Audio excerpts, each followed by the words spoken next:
Welcome back, everyone. Welcome back to another week of Cardboard Hands here at the old card shop. Thanks again. I'm back again with my hosts, Retrospecs and the Flex Gods. We down there. How you guys doing today? Yo, what's up? How are you? Doing pretty good. Pretty good. Oh, you're muted, Nick. Oh, my bad. I said Shilling. Yeah. Nice. Yeah, so we're back again for another exciting week in the hobby with lots of stuff going on. We are back from Collecticon a couple weeks ago, and we haven't quite touched base on that. We and I went and did the Long Beach Collecticon thing. He vended it. I just kind of hung out and dealt with the vibes. I was vibing out there, but this is a good time, such a good time that I am now confirmed to be going to Denver Collecticon. And so anyone who's out there, if you were wondering at the end of last episode, we were talking about whether we were going to do it or whether or not, I am going to be going. I now am full on. I have a table there. I'm vending it, all this. I got roped into more than I was planning, but we can blame old school Pokemon for that. So thanks, Nick. Other Nick, if you're out there, good to see you. Thanks for popping in if you're listening to the podcast. But yeah, we had a good time at Collecticon. So we do have to touch base about that Collecticon. I wanted to talk about a little bit of the signature market right now, because as far as like what's exploding in Pokemon, as far as the market is concerned, signatures. It's all about signatures. Not only is Arita having his signature in Florida, I think it is this week, but there's like there's signatures in Norway happening, like for big artists. There's like other more artists coming to the US for the first time in a long time to do signatures, and that's all that anyone can talk about right now. And it's interesting because I feel like signatures were never really so hot in Pokemon. It's just kind of a thing. It's like, in fact, I think that people would get, there was like a whole big thing between like Gary and Boo about like signatures either devaluing or valuing a card, and people got really hot and bothered about it, and that was a whole big like converse in the hobby. So we should touch base on that because that's going on. And also PSA is down to $22 for bulk now. So after getting clearly what everyone thought was flooded at $30, that was the narrative. I talked to this other dude, AGS, the head, the CEO, whatever, the owner of AGS at Collecticon, and he was sitting there like, oh, PSA will never, ever lower their prices below $20. They got flooded at 30. Sorry, buddy, if you're watching right now, you didn't sound like I'm just being dramatic. But he was literally so confident, because I was sitting there talking about how I'm like, I'm confident the grading costs are going to continue going down. And of course, his business is like built on grading costs being higher. And so he was like, no way. PSA got absolutely flooded at 30. I talked to John, the lead guy, and he told me that they will never lower their prices sub 20. Well, it's less than a month later and it's $22 for their bulk submission. That doesn't say to me, that doesn't give me confidence they're going to raise their prices anymore. But anyway, what do I know? I'm just a filthy whatnot streamer.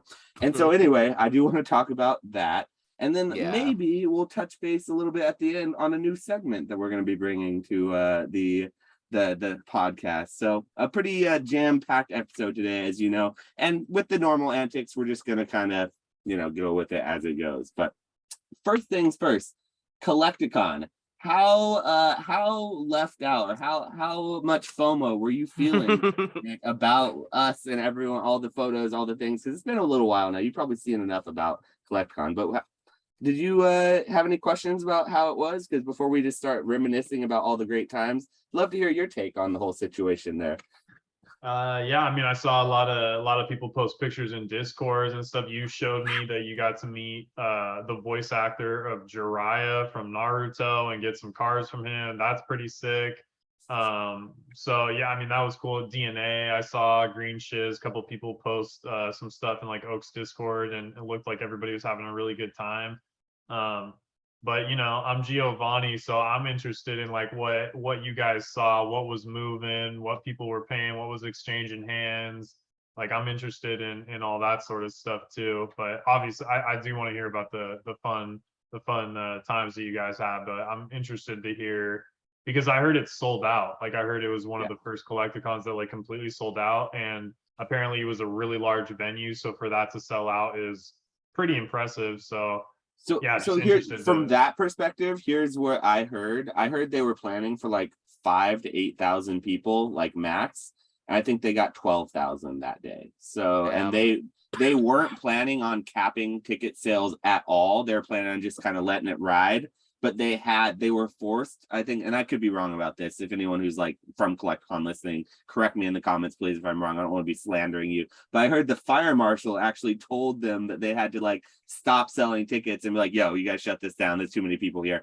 And I'll tell you, on Saturday, it certainly felt like it was in like overwhelming like amount of people. It was like not to the point where I didn't have a good time, but anyway. I want to hear your take first, because you and I had very different experiences at Collecticon. We spent some of Collecticon together, but we also kind of did our own thing. And I'd like to hear kind of your experience at Collecticon, and then I'll kind of touch in with mine, because we definitely had very different experiences. But what was your experience like, man?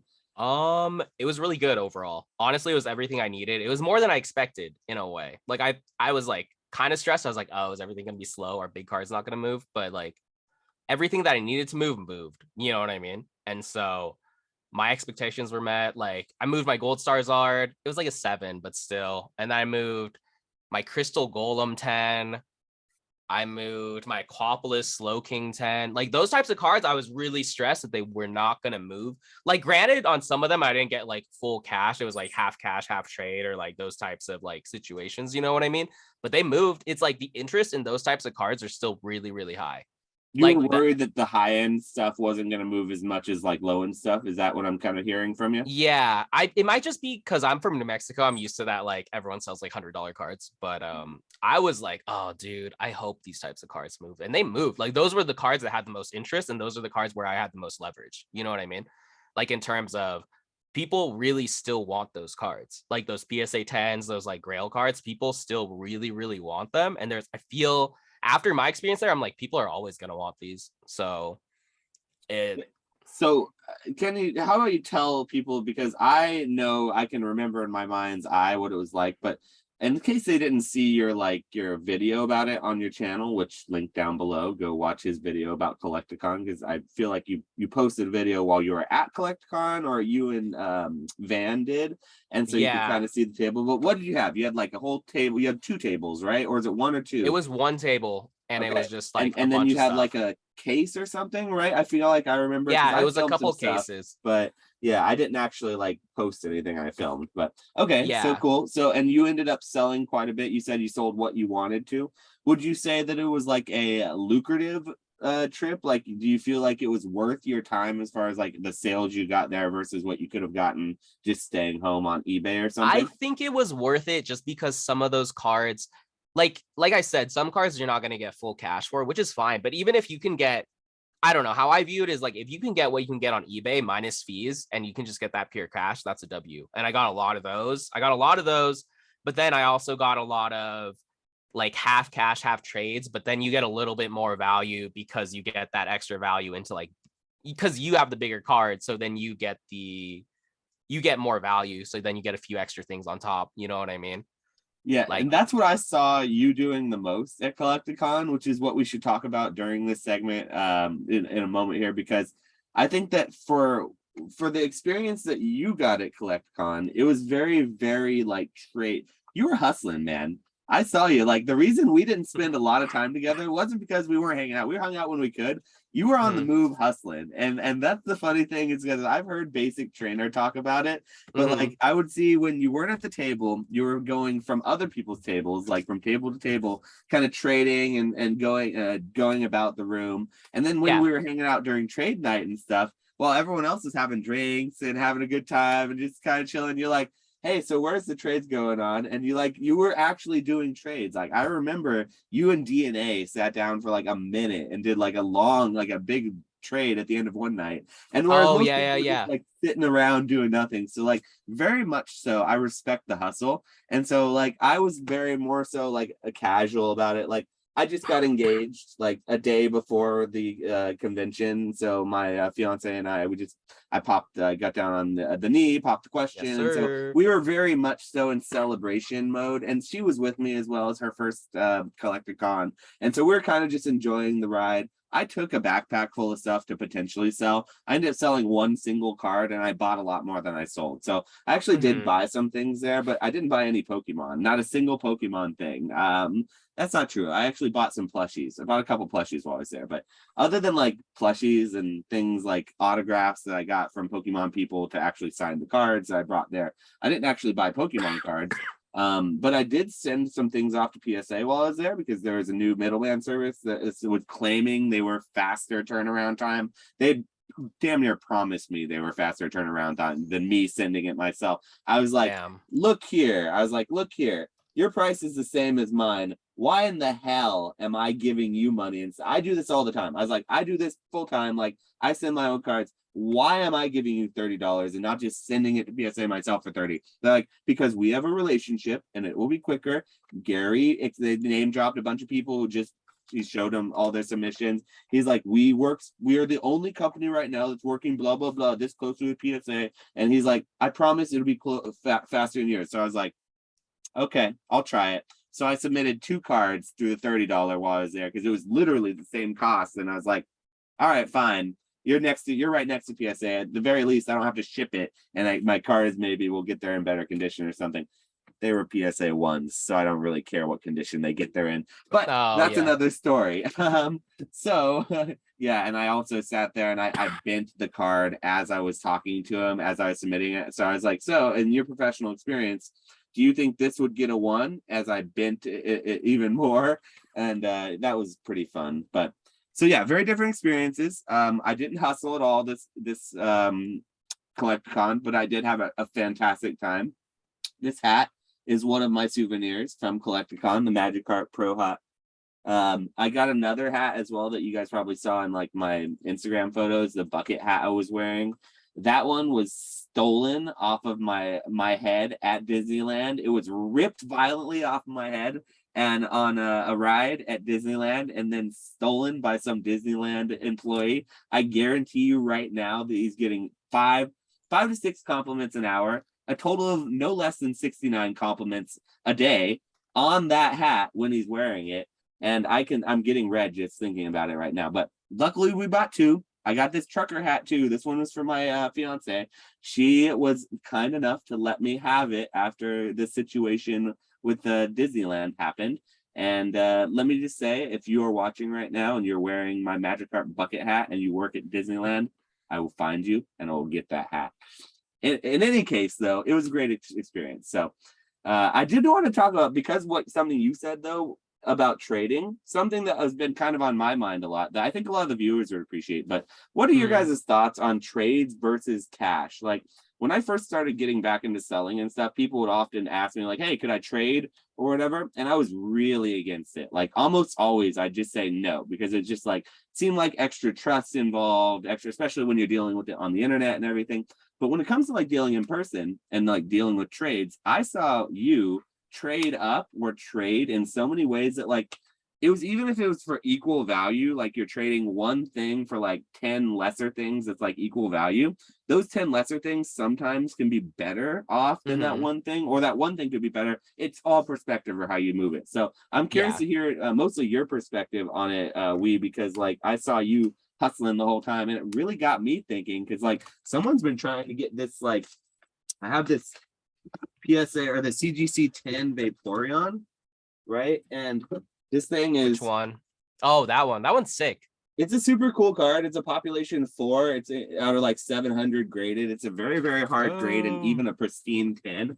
And like PSA 10s go for like 300. So I'm asking an exorbitant amount on it, like 600, 650 or something, which is just way more than what it should go. But for how difficult it is to get, it's sort of the price. And so like someone's been trying to get that from me through a trade, and I'm much more willing to do it after seeing like what you kind of have gone through. So what are your thoughts on like trading? I already know, but for the audience, I'm curious what you particularly think about it. I think trades are very, very viable. And I think people get caught up in the concept of like, if they're trading, they have to gain something. I mean, depending on your goals, you can always gain something from a trade. Do you know what I mean? Like, I think the most common tactics for trades that I think about are trading down so you can have more liquid items. We talked about it earlier, but if you can trade down, let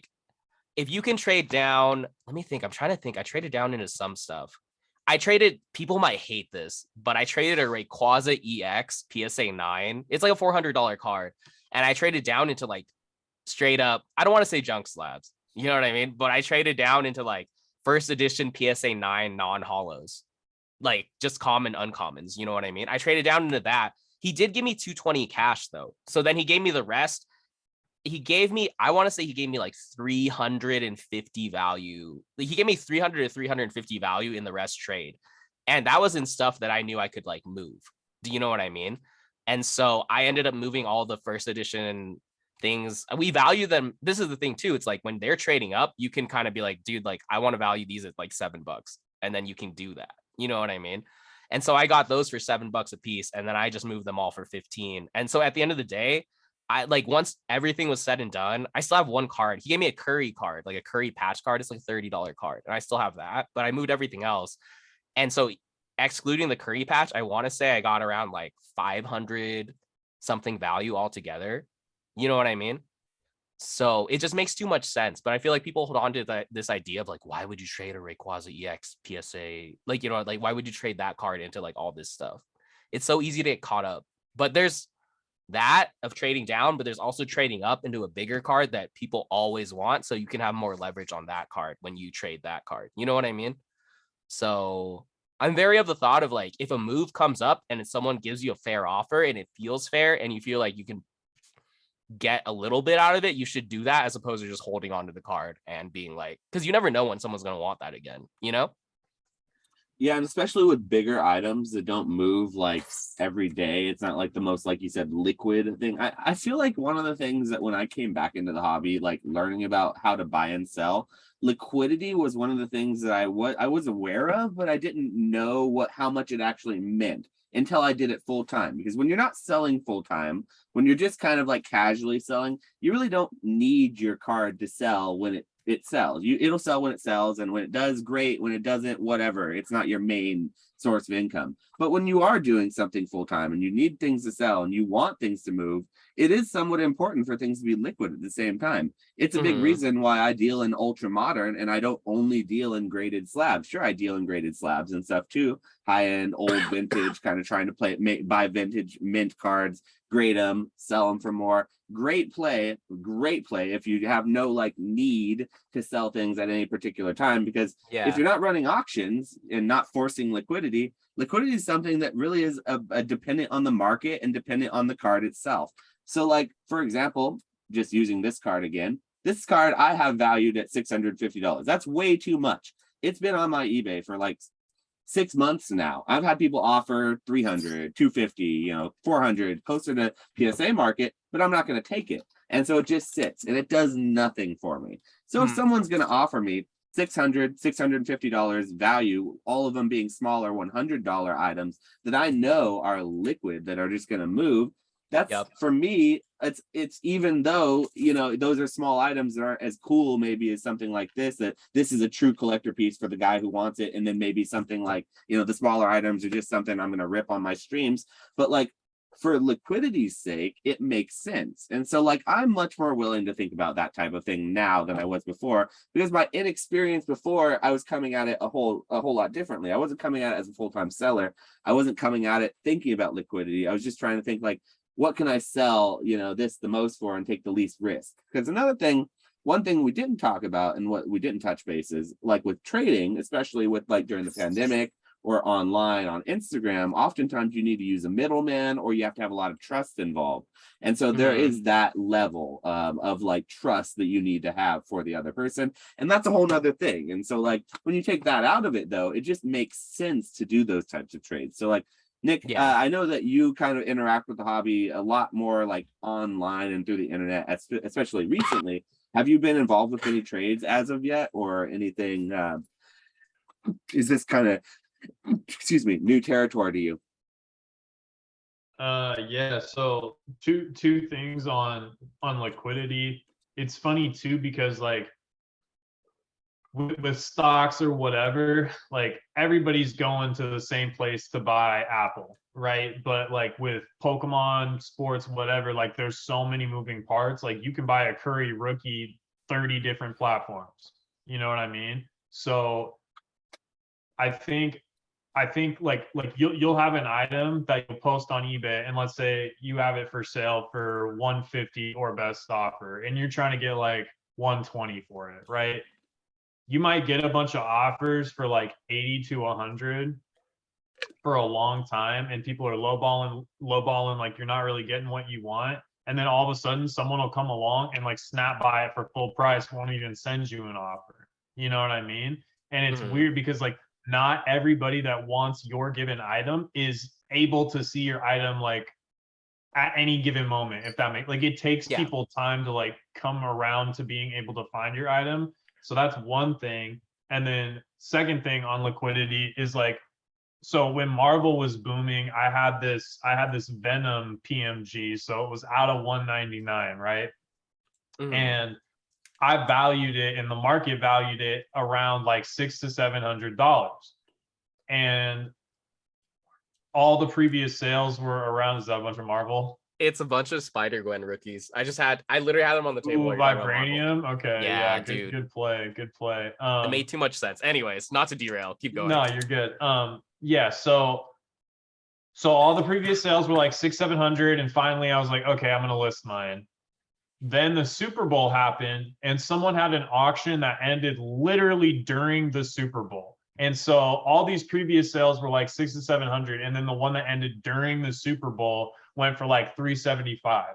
So then after that, when I had mine listed, I kept getting lowball because people were trying to go off previous comp, even though I was like, dude, this is out of 199, like it's Venom. This is a $600 card. Anyways, I sat on it for a while, kept getting lowballed. My buddy who owns the card store really wanted the card, and he was willing to trade me a case of Brilliant Stars for the Venom. And I knew I could get $700 for the Brilliant Stars case.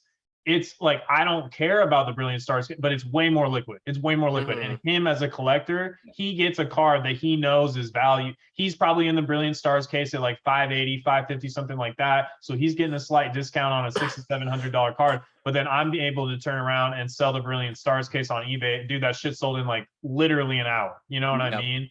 Yeah, dude. So trading for liquidity, like you said, it's you can get the win out of the trade. It all depends on what you're trying to get out of it. And if you're so focused on I need to make $75 here versus like what can this do for me as far as freeing up my money, there's just always opportunity. So anyways, it's just about getting out of your own head and taking a step back and realizing that like your goals and like what you're trying to do with it. Like, are you trying to have a forever collector item, or are you trying to kind of flip up and move up and keep it moving? And in the regards of this podcast, a lot of what we talk about is about keeping it moving and flipping and, you know, selling into the market so that you can get to those collection pieces if you want to get there. So it's very helpful to kind of, I think, keep your eyes open and be aware of that kind of stuff. And I will tell you that the next Collecticon that I go to, I'm going to be going with specific cards that are less liquid but desirable.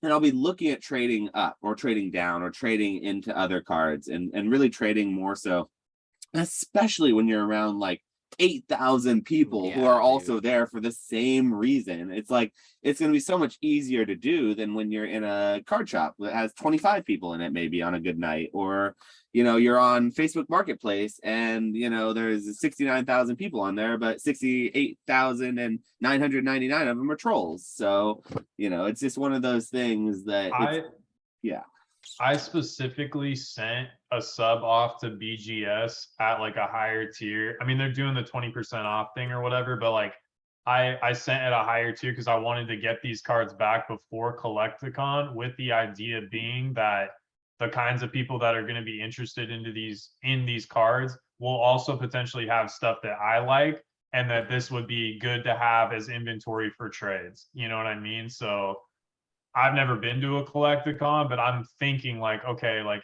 someone else that will value this card potentially will have something that I also value that I can make a play. You know what I mean? So you'll find something like that. I think there's a lot of win-wins.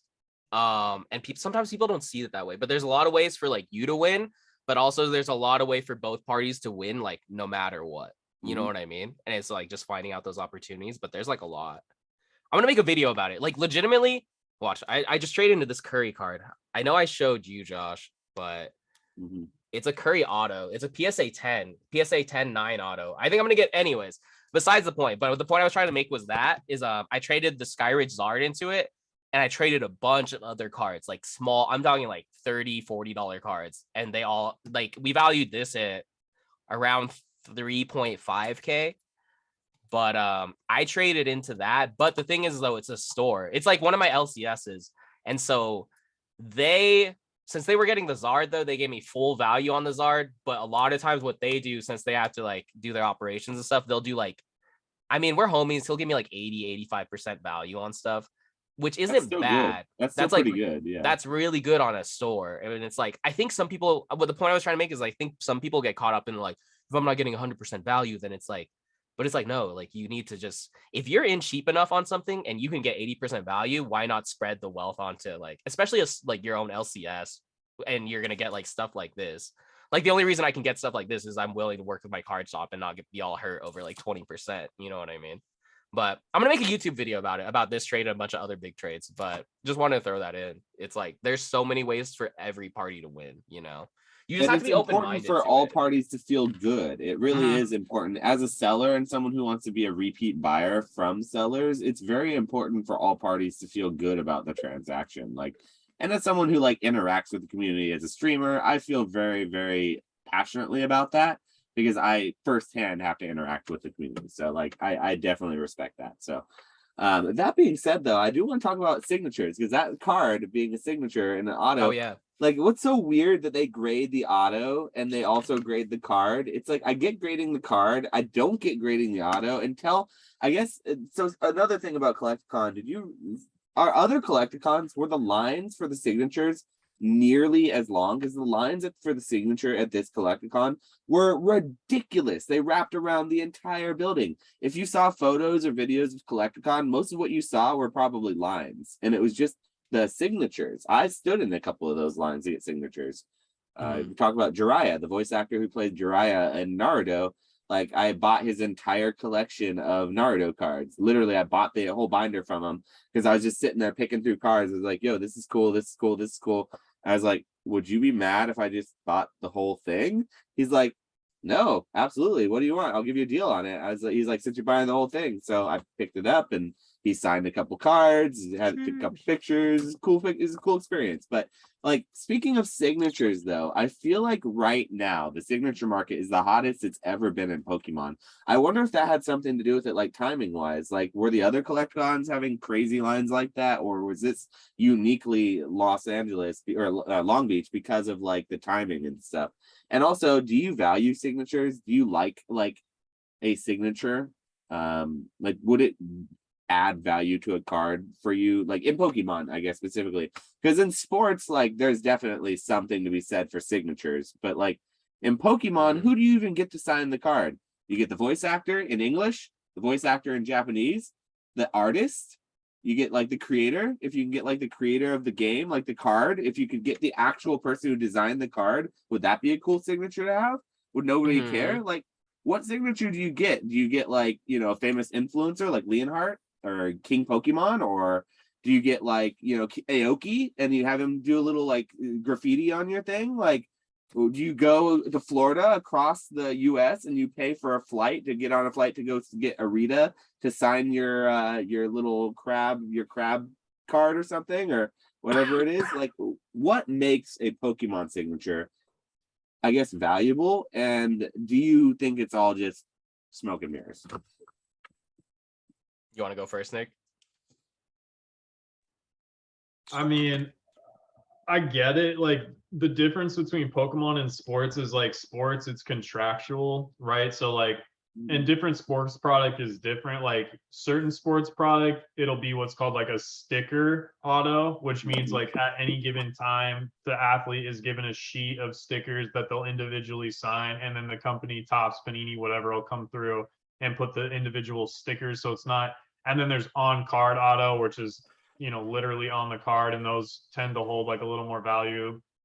That doesn't exist, and there's no sort of like insert that comes with signatures.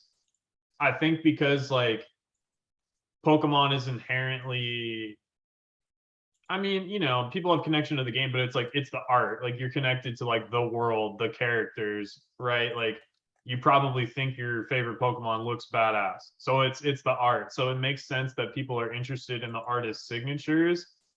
But I do think people can go a little nuts when it comes to like driving these prices. You don't know how many are out there, things like that. It's just tough. It doesn't really matter to me. I think it would be cool to like meet an artist or like listen to like a Joe Rogan 2.5 hour, 3 hour long podcast to like really hear their experience, you know, like that would be interesting to me. But like Pokemon would just never having, allow that, but yeah. yeah, for sure. But just having the signature personally doesn't do it for me. But I'm not hating on anybody that really values signatures, you know, and clearly they do because people pay 10, 20, 50, $100,000 for these people's signatures. So you know, you can't hate on what other people enjoy. It just seems risky if you're doing it as like an investment type deal, just because you don't know how many are really out there. There's so many issues with fakes. It to me, it's just a little too risky, I guess, to participate in personally. So that's all I really have to add, I guess. What do you think about the situation coming from a sports perspective? Because I don't know anything about sports signatures, but I bet you have a better perspective on this than I do because I just don't deal in signatures as much. I mean, I feel like sports makes a little bit more sense. Like it makes the most sense to me personally because it's like you like Stephen Curry, so having a Stephen Curry autograph is literally like a direct parallel. But with Pokemon, you can't get Charizard to sign the card. You know what I mean? So then people are kind of reaching for the next. I think the artist makes sense to me. I think some of the other layers of it don't make super sense to me. Like they just don't hit for me. You know what I mean? Like the closest thing that hits is the artist. And even then I have like I like, how do I say this? I love the cards where it's like, you know, like Arita will like do the little drawing of like the Charizard. And then That I costs love extra. those. He Those are charges sick. extra for that. I think those look cool. It adds a little bit more character for me and they look really dope.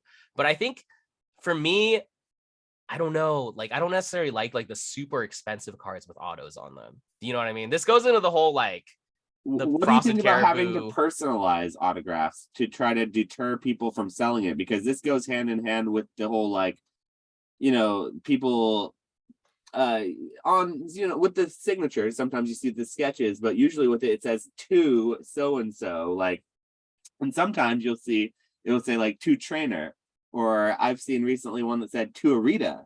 And I, on further researching a bit, because people were requesting so many unique things on it, they gave people 3 options at the last signing for the Arita signing.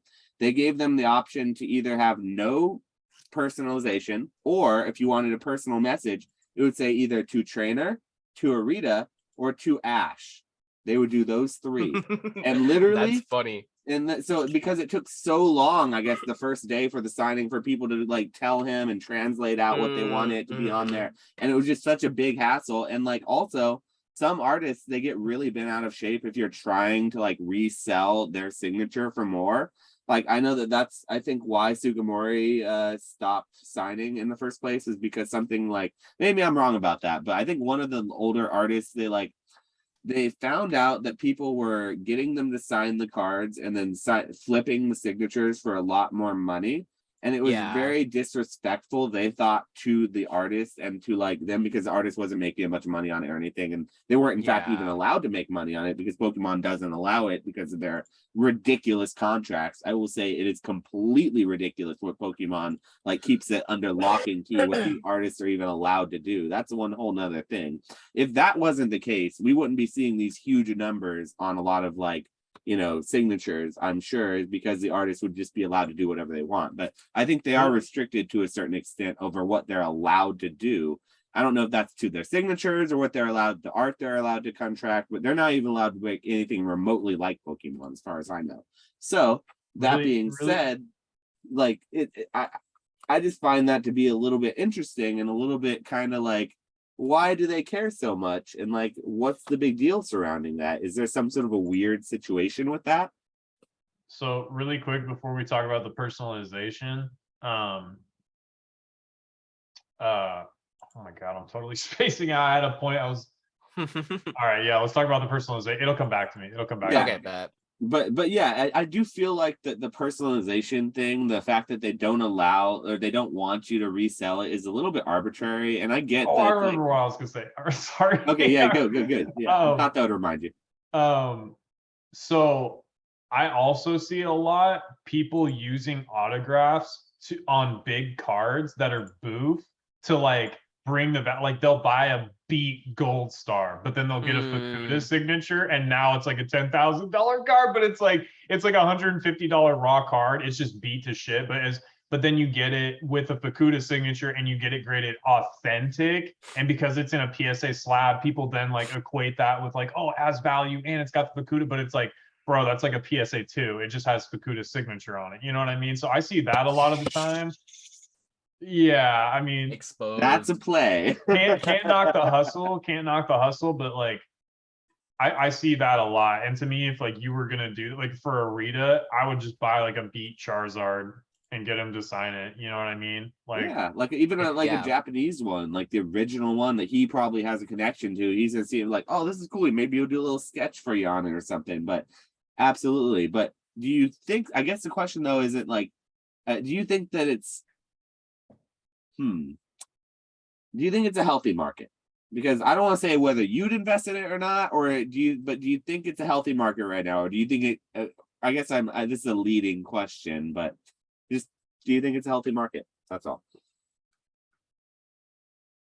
It's a no from me, dog. It's a no from me, dog. Flex would know more than me, just because he's more familiar with sports, so like he'd be just more up on like auto dynamics. But it just seems way too stonky, way too much scam, way too many fake autos, and it just, you need to be like a historian to know what autographs are worth something, almost, it feels like, right? Because like we have to know like when the last time they did a signature at signing was, and you also have to know like if that's going to be one that people want, and like I don't know, it does seem like there's a lot going on with it. So I guess you're not buying a ticket to Florida to go to the Arita signing that happened, if it's happening then. Well, and it's just like, last thing I'll say, and then I'll let Flex go, but it's just different with sports. You don't have to worry about the authenticity as much, because like I said, a lot of these autos are just pack pulled inserts. With the Pokemon stuff, it's a third party. You have to believe that this person went to a signing and got this card signed. You don't have to worry about that with sports. If someone pulls a modern, like Herbert or something, and it's got an auto, like, that card exists. Like, you don't need to worry about that. You know what I mean? Like, it's Can I mention why I brought this up to begin with in the first place? I don't think we said it on the channel, but Rusty just recently got taken for about 20 grand on signatures. Umiyama and an Arita sketch signature that happened in the PWCC recent last week's auctions. Those went for the Arita for 5,000. It was a sketch of Voltorb, and it had like his signature underneath it, and it was actually a real Pokemon card with a fake card glued onto the front of it. And then there was another one with Umiyama where he had his like signature on it and stuff, and that was kind of a cool one. But yeah, he got taken for 20 grand on that, and then he got it from PWCC. Did a little more research into it once he got it, because the card looked like it wasn't authentic inside the slab, and he's like, "What is this?" And he realized it wasn't authentic. It said "cut" CUT on the top of the slab, and it said auto. The auto was graded by Arita and it was authenticated, but the card itself was not authentic.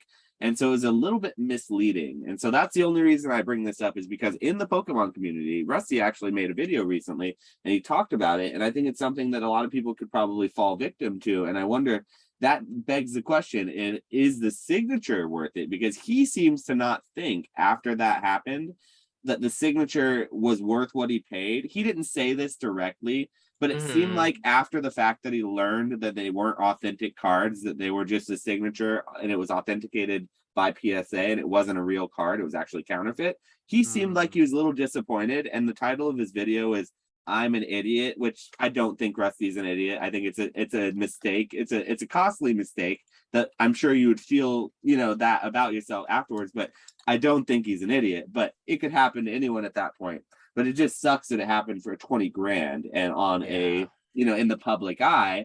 But Rusty being Rusty, he made a video about it, and it's kind of interesting. I think we should at least talk about that, because like, do you think that the signatures are worth that, or do you think that just being on an inauthentic card, it then devalues it? And so like, I don't know, man. It's like, it's rough because do you happen to know the cards? We don't do editing because I'm a chump about editing, so I can't flash in, or I won't be able to flash in the cards right here to show the audience. But the cards were basically blank cards. They said 2004 World's Championship Tournament down in the bottom left corner, and it had a regular Pokemon card back, but on the front it was blank. It looked like an e-reader, but with nothing on it. And so it looked like the Voltorb was in the art part, and then the signature was in the text box. And so it was a very basic, it looked like those creatures cards from the creatures decks that recently came out.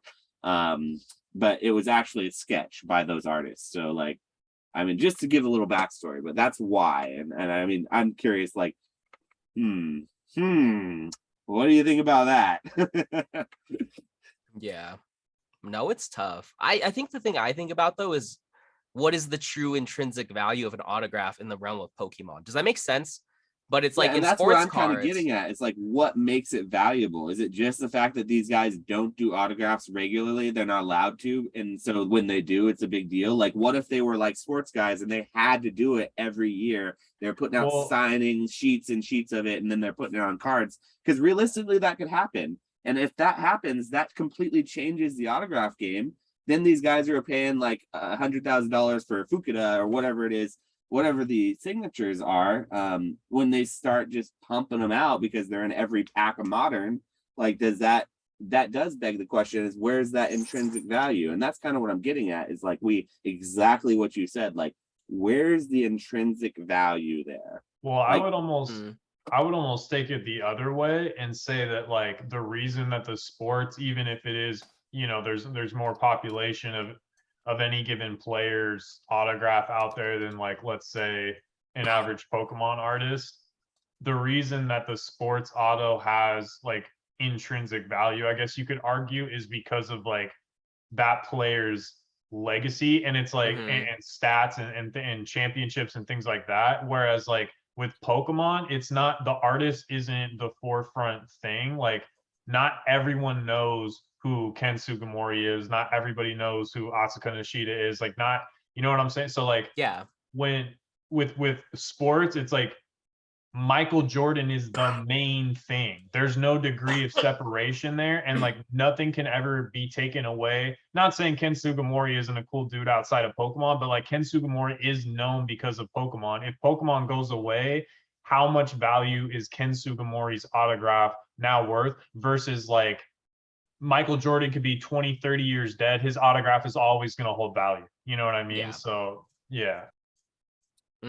Yeah, and it's just a good conversation, I think, to have once in a while with the hobby, especially where we're at, where we deal in these types of things. I specifically, I don't deal in signatures because, like, I just don't, they're not in Pokemon, and so I'm not going to these signings and getting a bunch of things signed. In fact, I don't think you're even allowed to get a bunch of things signed. I think you can only get a certain amount at the signing, so you really have to, like, make it worth it. And so in order for it to be worth your while to flip, it's kind of got to have some more time to it and more nuance and maybe more profitability. But for somebody who's like really into the artist, if that's something they're into, I think it is probably something that's cool. And I actually met a collector, another podcaster, the Unweighed podcast, who they do a Pokemon podcast too. Shout out to Unweighed podcast. Love you guys. Just listen to one of your episodes today.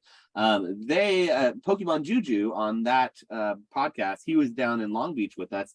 He was talking a lot about signatures, and we had a whole bunch of like, he's an expert on like signatures, and like I was in and then Pokeoki as well, someone who is also in the community, big Pokemon Instagrammer or whatnot.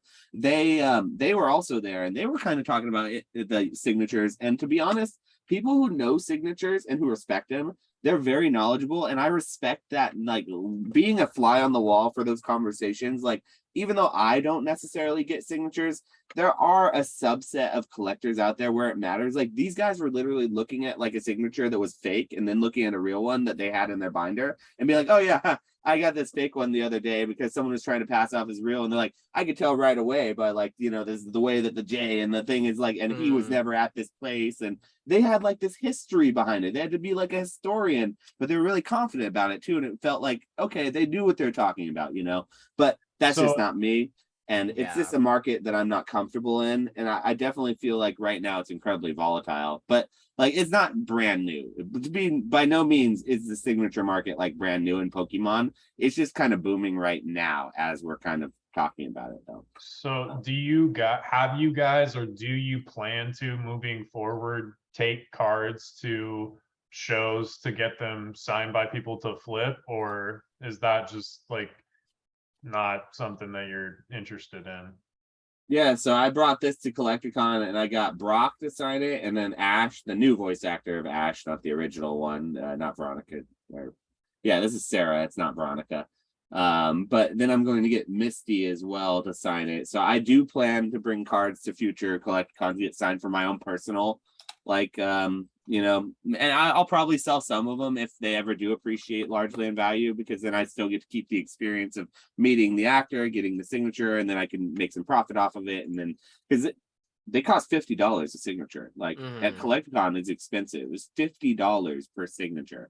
And I believe some of them were charging more for different items that you had them signed. So like people had I think for like a base set Charizard, I heard one of the voice actors, I think it was Sarah, was charging for Ash. She was like $200 instead of $50 because it was like a high value item. So like they were determining it based on like the item's value, and like because if you were trying to like increase the item's value, they were going to try to get more out of it. So you know, it's just one of those situations. It's like I'm not comfortable in it, like dealing in it as a business, but I'm comfortable enough dealing with it for myself that sure, I'm going to bring cards, and I did, and I will in the future bring more to like complete those goals, because like Misty wasn't there, so now I have to bring that card, lug it with me to whatever Collecticon has Misty at it, get her to sign it, so then I have all three of them on the same card. So like there is a bit of a completionist outlet for like getting signatures, but that's like a whole nother thing than like the market for signatures, because that's like an activity, like going to get the signature. It's like something I'm trying to do, whereas like just collecting signatures, that's a whole nother thing. Then you have to think about value and all this stuff. Whereas I'm just thinking of it like, oh, it's something I can do while I go to Collecticons. Maybe I'll run into Misty someday. I can complete the signature, and that's that. That being said, though, PSA just opened up their $22 tier. And I'm curious to hear if you guys are sending anything at $22 that you didn't send already at 18, or that you didn't send at 30 after the 18 closed and you wanted to try to sneak some stuff in. Because that's what I did. At the 18, I actually, during the 18, you remember how vehemently I was against that. I was so against the $18, said I was sending nothing. I, in fact, didn't lie. I sent no cards at $18, Really? but I did send during that month at 30, because I thought that sending at the higher tier during the $18 would get me ahead of the line. And so I sent a $30 sub in during that time, which it did not. Pokemon DNA has still since probably gotten 69 of his submissions back since I sent that one at $18, mind you. So that's a whole nother situation. But what do you guys think? Do you guys are you sending anything now at 22? And what do you think about PSA opening up? We talked a little bit about it, but I'm curious what you guys think. I'm hyped about it. I have a full box already. I'm always getting cards to grade though. So like, well, what happens for me is like, it's less about the price points and it's more about where I'm at in my process. Does that make sense? Because I'm always buying like a bunch of cards and a bunch of collections and cracking stuff. I'm always amassing stuff to grade. So then it's like, oh, they opened up 22. Cool. I'll submit these at 22 instead of 30. I don't need them back right away. So I'm always like, for me, it's just extra good news being like, oh, you know what I mean? Because most of the cards I submit, in my head, at the bare minimum, I have to make money on 30 just because 30 is always available. So when I buy something, I have to make a good margin at 30. Otherwise, it never makes sense. It's built into your business that you're always sending things in. So you're just constantly getting stuff back. So you're just kind of sending it. You don't care how long it takes, because you're not waiting on that one submission. You're waiting on 3 or 4 submissions that'll roll back over the course of 3 or 4 months. And I literally have so much inventory that I still need to move that's graded. Like that's just sitting. If I really wanted to push, I could, you know what I mean? But I'm like, oh, I like these cards more. I'll chill on them. You know what I mean? Yeah. So 22 is good for you. You're like, all right, it's a good sign. And what does that mean for you for the market? Like, do you see that as a strength that PSA is going to continue and lower their prices? Or do you think that says like, okay, 22 feels like about right. I don't see it going lower or higher? Because dude, lower. I think it's going to be lower next year. I swear. It's going to be like 15, if not. I want to say 15. That's my number in my head. I definitely think they're going to hit 18 sooner or later. And then, dude, if they go back to 10, that would be fire. But we'll see. We'll see where that goes. You know what I mean?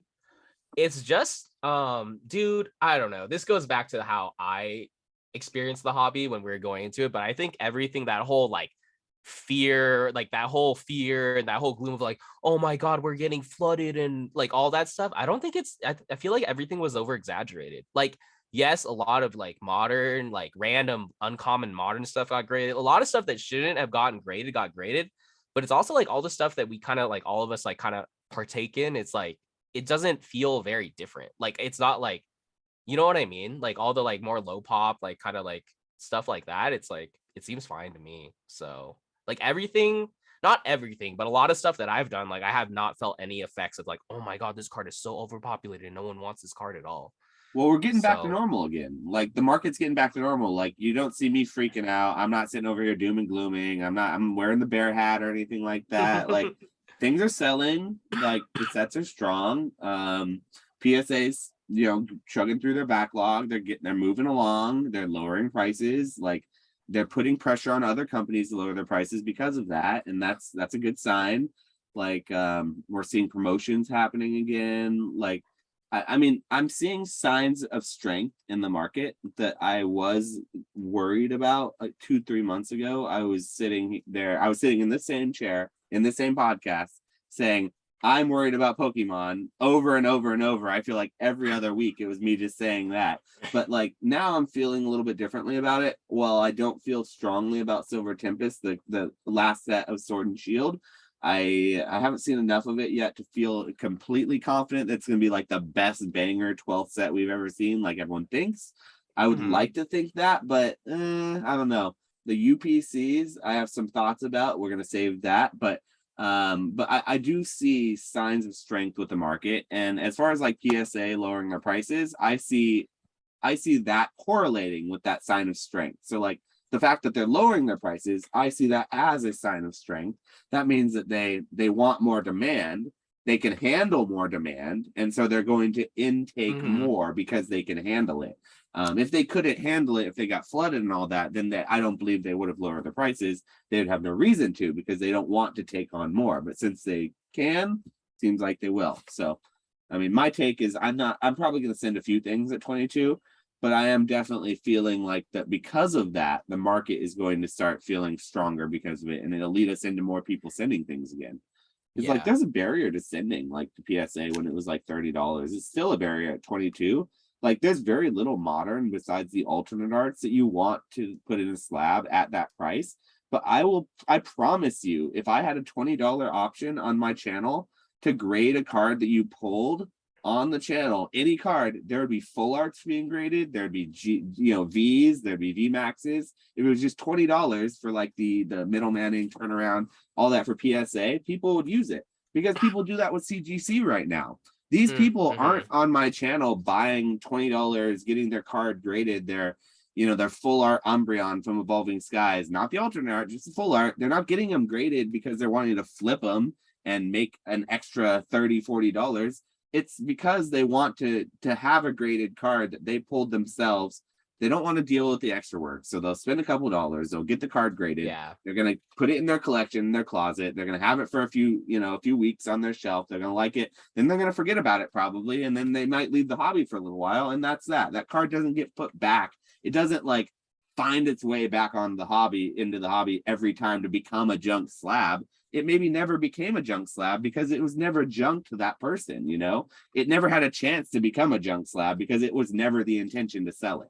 So I think that if PSA had those lower options, it would do good things for the hobby as far as raising demand. And I think they know that to a certain extent because like it's healthy when people can send cards at $10 a card and just send piles of commons and uncommon, unlimited, base set, or evolutions Charmanders, or, reverse holo Pikachus from Vivid Voltage, or whatever it is, like the useless junk slab cards. When people can send those and just not care about it, that's good for the hobby, because that's not people trying to stonk out on those cards. That's just people who just want to send and not care and just kind of get a cool card that, like, for their collection or whatever it is, or for the memes, or their favorite Pokemon or whatever it is. And when PSA is $50 a card, when it's $30 a card, it's very prohibitive. It's cost prohibitive.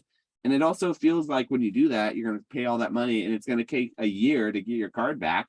There's no confidence in the hobby that they're going to give you your cards back in a good amount of time either, even though I don't believe that's true anymore. I actually think that PSA is doing a much better job at doing turnarounds with their more recent submissions that people are submitting with them and everything. And I think that it's probably due time that I start giving them a little credit for their turnaround times, because I think they've actually been crushing the turnaround times, rather than, like, besides their old backlog, but like all their newer stuff, they've been kind of over promising and over delivering, which is a good sign. Yeah, I think too, like, CGC announced they went from minimum 50 down to minimum 25 for bulk. Beckett is having 20% off on all their tiers, and PSA just dropped to 22, and this all happened within like a couple weeks. So the difference between 18 and 22 is so arbitrary, like $4, you know what I mean? It's like people that are saying like, oh, it'll never go below. It's like, dude, it's $4. Like, you really think that there's no way there's infinite demand at 22 that never allows them to get below that. And I agree with you about like the prohibitive thing. Also with like new markets like Marvel, Star Wars, or even other TCGs, it's prohibitive to build new markets that people are actually interested in at $30 to $50. But these cards like Stranger Things, like all this stuff that Topps is doing, like people want that stuff slab. Yeah, like people want that stuff slab, but they don't want to pay $50 for it. You know what I mean? And so the cheaper it gets, the better. You're going to get more collector interest. More collectors are going to be sending off sets that they want to have graded just for their. So that's good. For me, I mean, there's a lot of stuff at 30 to where it's like, I could be patient and wait. So now at 22, it's like, okay, well, I have $8 more of margin at volume. This is going to pencil. So I might as well, send a good chunk out. But I'm not like, oh my God, this is the cheapest it's going to be for 6 months. I need to submit right now. You know what I mean? If anything, it's just like, I'll get a cheaper than 30 sub out for the same value of cards, basically. I'll get it back in roughly the same amount of time. And probably by that time, 15 will be open, like Flex was saying, you know what I mean? So, and 15 makes much more sense drop down from 30 than 22 from 30. Yeah, and like when we're talking about 30 to 15, I mean, no, but 30 to 22 to 15, yeah, I can absolutely see that. And especially if they need to keep on pumping demand, and it's just natural, PSA for the longest time, it was sub $10 to submit. $10 is their normal price, and like $8 and $7.50 were like their seasonal, like specialty, kind of deals. So, but what's I nice think about we're getting back to it. Yeah, and last thing I'll say is like what's nice about PSA getting cheaper means that Beckett and CGC are gonna have to get cheaper. So I think there's still potentially going to be, because if PSA moves down and makes 22 like a permanent fixture, right? And so 22 is kind of like industry standard. Well, CGC is going to have to do something, right? Because then maybe the difference between 22 and 15 isn't big enough. So they're going to lose some percentage of market share. So now they're going to have to drop down to like $12.50 for non-members. And then if you get the membership now, instead of $13.50, it's $10 a card or something. You know what I mean? Like, they're gonna, and that's good, that's healthy, right? Because then people can still go with CGC, still get stuff back quick, right? Grade that ultra modern, whatever, there's still a play to be made. The end consumer probably ends up getting it for $5 or $10 cheaper too. It just works out. It just works out, you know what I mean? Like, it's good to have that competition. It's good for Beckett and CGC to have aggressive pricing to be able to compete with PSA. You know what I mean? Like the days of like them being able to just charge you whatever because it is what it is, demand is so high, like that's over with, you know, especially with how much they've expanded. Yeah, I don't think it's sustainable. So And that's good for the hobby too. It's good for everyone. Mhm. As much as, you know, we like to talk, I like to talk bad about the grading companies. It's important for the grading companies to interact with the hobby in a healthy way. Because even if I'm not sitting here wanting my own cards to be encased in plastic, I recognize that a lot of the market they want some of their cards encased in plastic, and that's okay. And they will pay for it. They'll pay more for it as well, and people will make money on that. But it is just I'm glad to see it. I'm glad that every time we come on, we have new news about PSA pushing forward. I'm glad it's not like it was back in 2021, where it's like every news is bad news about PSA. It's like, oh, backlog's longer. Oh, we got more. The price has gone up. It's actually the opposite now. So that's kind of a good thing. That being said, I feel like mostly there's one other thing I wanted to talk about, but we want to get to one more little thing here before we do our last segment. But this will be a quick one because this is mostly going to do with what I experienced since I'm sort of the ultra modern guy in the podcast, right? But right now, as of right now, there's like a buyout happening, like as we speak, for the Aerodactyl alternate art. And so overnight, it went from a 100, roughly like a $70 to $100 card, to about a $200 to $300 card. So it's rivaling the Giratina in cost now. And that is simply because of the difficulty to pull and also the desirability, and then how few of them are on the market and the buyout that happened. And so I'm curious what you guys think. And this is also happening somewhat in the Magic the Gathering sphere right now, and like reserve lists and a lot of like old singles and things. There are buyouts happening. And I also just saw another box move in price in Magic the Gathering that I hadn't seen move in a while because I think it was bought out. So there are buyouts happening currently in this market again. And so that being said, does that sort of signal strength to you guys about the market improving? Or what does that say to you? Because I haven't heard about buyouts, and I haven't been seeing them in the last 6 months so much. I've seen a couple like the Machamp, but what do you guys think about like modern buyouts? I don't mean about the ethics of it, but like just, are you seeing any of that? Is it that interesting at all? Or is that something that's just like, nah, you're just dealing in it, so that's it? What happened with the Machamp? Do you know? Like what ended up happening with after the buyout? Do you know what I mean? It's still over 100. It's So okay. I was curious about that. I haven't kept track. I was curious if it went down. Like it never went back down below 100. I think it's sitting at like 125 actually. I think it's probably that's close. crazy. And it's not a desirable, like the art's okay. Like I remember it when it was a $40 card and I felt much better about it. Sweet. The art's pretty sweet. It's cool. I like it. Okay, there's gonna be haters in the comment for me saying it's okay. I'm sorry. I'm bullish, guys. I'm not a bear right now. I promise. I love Pokemon right now, but I was just going into my old tendencies. No, the Machamp's cool, but like $120 cool. Like you could get the alternate art Charizard for that price. You know what I mean? Yeah. So you have the alternate art Charizard from Brilliant Star, and you have the Machamp on the same page. Like, I don't know about that, guys. Like, that's a buyout right there, and that is manipulated market. So, like, I don't know about you, but I'm not buying Machamps at that price. And so Giratina in Japan, I believe, was bought out. I think that's why it was at like $300.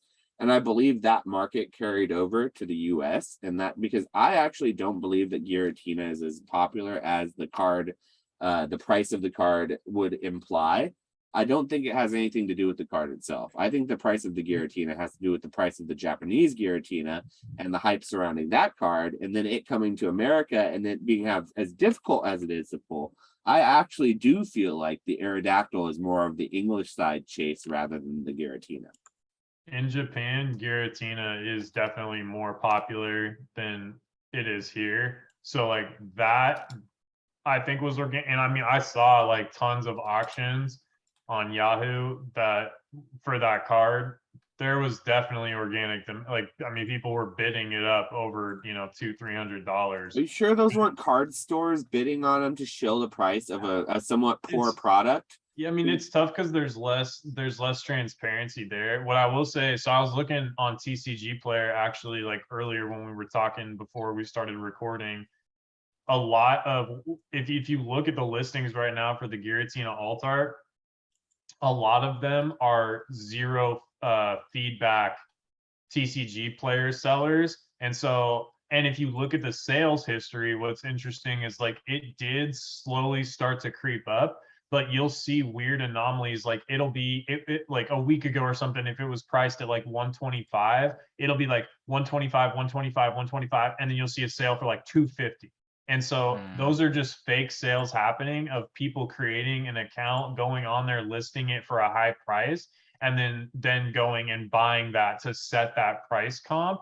So it's definitely not like a true organic buyout. It's more of like a shill or a fake trying to make the price something it's really not. And that to me is a lot more risky than like just picking a card that you think is actually good, picking a price point, being like, I'm going to buy all, like Charlie Herlocker did with the evolution alt arts that were in the blistered premium collections or whatever they were called or whatever. He probably set a price point, was like, all right, I'm going to buy all these up to $25 and just bottom out.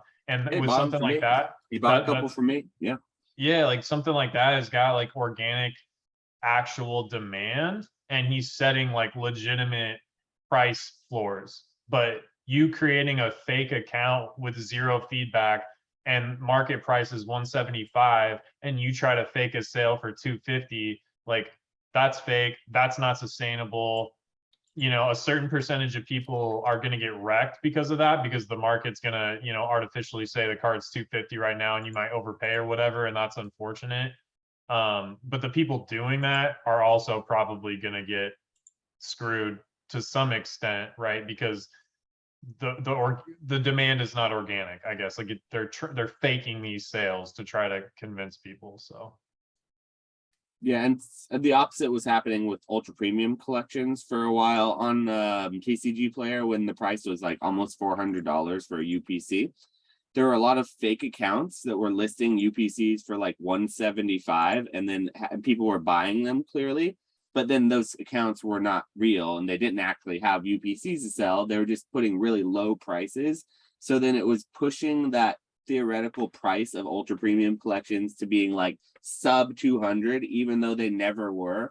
There was never a time where UPCs were sub 200. But if you were to go on TCG Player for about a week period of time during the hype, when UPCs came out, you would see a ton of sales of low price, like 175.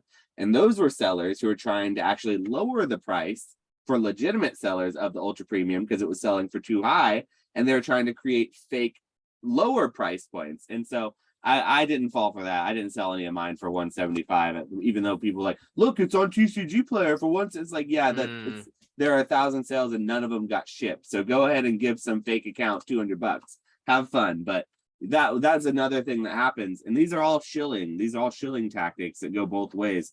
That really, with regulatory markets, if you had it like a FDA or a regulatory market of some sort, or whoever regulates the stocks, something that makes sure this type of stuff doesn't happen, you would have some sort of control over it. But the fact that it's just a free market in collectibles, it's just like free reign. It's kind of, you have to police it yourself to a certain extent. So it's a little risky for sure. Yeah, I mean, you can definitely get took for sure a lot easier in collectibles than it's like, and the government's not going to have your back when you're crying about it afterwards. You know what I mean? You're gonna get took, like you said. Generally, like, I mean, eBay's pretty good about it, especially now, but if something seems too good to be true, like most of the time it is. So okay, just dude, have you been buying a lot right now? So part of my bullishness is I've been able to buy again. So I've started to finally get deals to where I feel like it's good enough that people are letting things go for prices I'm willing to pick up again on the secondary market, like not from my distributor. And so like I've been buying a lot lately, but one thing that I've been noticing is that the scams are out there right now, guys. I have literally 3 different accounts have tried to scam me on high-end items. So Nick, do you remember I sent you that picture a while back about my auctions I won that day? All 3 auctions, I won a base set, or I mean a Topps Series 2 the binder box with the box and yeah. And I also won a whole case of breakpoint blisters, so XY breakpoint blisters for like $650 a steal. Then I also won a whole build and battle sealed case of team up case. So 3 amazing items from what I consider to be an underappreciated era, the Sun and Moon era, that's sort of being swept under the rug right now, especially some of the alt arts and sets that the tag teams in. Anyway, all 3 of them, and then the breakpoint, all 3, all fake. Not one of them. One of them had an account with only like 3 feedbacks. So I thought, okay, it's a real account, just someone who had it in their closet and threw it on eBay. Nope, they never sent it. Had to get a refund, never responded. Try to get it. I wanted all these items, by the way. I didn't want any of them to get refunded. The top series 2 box, week and a half goes by, nothing. They sent something. They sent me a empty envelope, and then they sent it over like Labor Day weekend. And they tried to send it in 2-day priority express mail, so it would get to my PO box in like on a Sunday or a Saturday, and then it would be there with the 3 days before I picked it up. I got an empty envelope, so I got it within 3 days, forced to return on that. So that was a scam. And then the breakpoint blisters, they just never even sent it. They never responded, never sent it. So I had to get a refund on all of it. And so like literally, I don't know what's going on. Like people may be selling right now, but the scam artists are out there. And at least maybe it's just my luck. But I mean, I don't know if you guys have experienced any of that. I don't know how much buying you do on the secondary market. This is all on eBay, so I got all my money back. But it was still just like disappointing. And it tied up over like, almost $2,000 of my money for, however long that was just unfortunate. And of course we're getting it back, but it's like, why do people go through the effort or the try? Do they really think that they're going to get away with it? I guess. I don't know. Yeah, I don't know either, honestly. I have been buying a lot, though. Buying's been really fun recently. It has, right? It's been a good time. Yeah, like I got a collection, and God forbid this gets a scam, too. But I picked up a collection for like almost $500, which for a binder collection, you expect some good stuff, dude. I can't wait for it to get here. Like I paid the price based on every card potentially being damaged. If any of these cards are mint in this collection that I purchased, it's just game over. It's like we're back to 2019, late 2019 days where you can actually go in the secondary market on Craigslist, on eBay. You can find collections of cool cards, not just like Darkness Ablaze and Vivid Voltage blisters that were in someone's closet that they now have to let go because they have to pay rent. It's actually like cool cards that are like, oh, you know what? Pokemon's not going to the moon. My grandma's not telling me that Pokemon's like going to make me rich anymore. I'll let that binder that I never cared about for 20 years, I'll get it out of my closet and I'll actually sell it now instead of just putting it on Facebook and hoping for someone to offer me $1 million and then turning every person down and saying, I know what I've got, and then getting mad that you're not getting market value. It's like, I'm happy that we're getting back to where I believe is a more healthy and normal part from Pokemon community. And I'm feeling bullish again, so I'm buying. So that's sort of a little update for me is, I've been loving buying lately. I need to tap in, honestly, with more, like the only English I've bought in like the past year was at a card show. So and this might be a blind spot for me, but like I've just kind of like completely turned.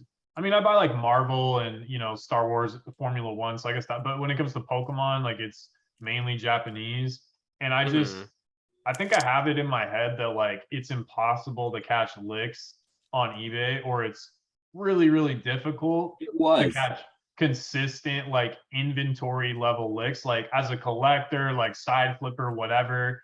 Yeah, you can make a couple $100 a month probably buying shit for low on eBay and then selling it. But I'm talking about like sourcing like hundreds and hundreds of cards. I feel like finding minty English, I just don't feel like as confident that I could really do that.